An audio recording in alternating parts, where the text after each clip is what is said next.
আপনার প্রচুর নারিকেলের চাষ হয়েছিল, নারিকেলে ভরে গিয়েছিল গ্রামের গাছগুলো। কিন্তু সমস্যা হয়ে দাঁড়ালো, কিছু সিসকে চোরের আত্মপ্রকাশ ঘটল।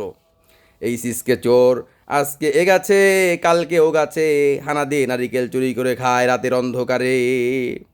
গ্রামবাসী প্রতিষ্ঠ হয়ে পড়ল এই সিসকে চোরের যন্ত্রণায়। সবাই মিলে সিদ্ধান্ত নিল কি করা যায় এই চোরগুলোকে এই পথ থেকে ফেরানোর জন্য। গ্রামবাসী সবাই মিলে সিদ্ধান্ত নিল একটা ধর্মীয় সভার আয়োজন করা হবে। সেখানে গ্রামের ইমাম সাহেবকে প্রধান বক্তা করে একটি ধর্মীয় সভার আয়োজন করা হবে। সভা দিন তারিখ ফিক্স করা হলো। ইমাম সাহেব যথারীতি সবাই ওয়াজ করতে চলে এলেন। ইমাম সাহেব ওয়াজ শুরু করে দিলেন, বন্ধুরা আমার, চুরি করবেন না, চুরি করা হারাম। আল্লাহ রাব্বুল আলামিন চুরি করতে নিষেধ করেছে। যারা চুরি করে খান, নারিকেল চুরি করে, আপনাদের মধ্যে অনেকে আছেন যারা ভুলক্রমে এই নারিকেল গাছের দিকে চোখ দেন, নারিকেল চুরি করে খান, এটা ঠিক না।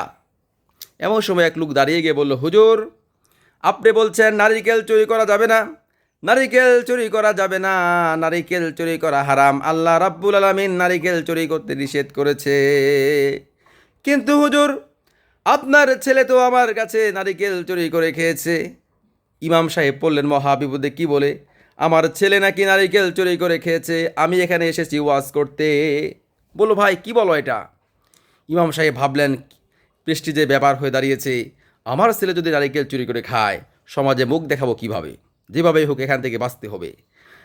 ইমাম সাহেব বললেন, ভাই ঠিক আছে, তুমি বলছো আমার ছেলে তোমার কাছে নারিকেল চুরি করে খেয়েছে, কিন্তু কী নারিকেল খেয়েছে সেটা তো বলো নাই।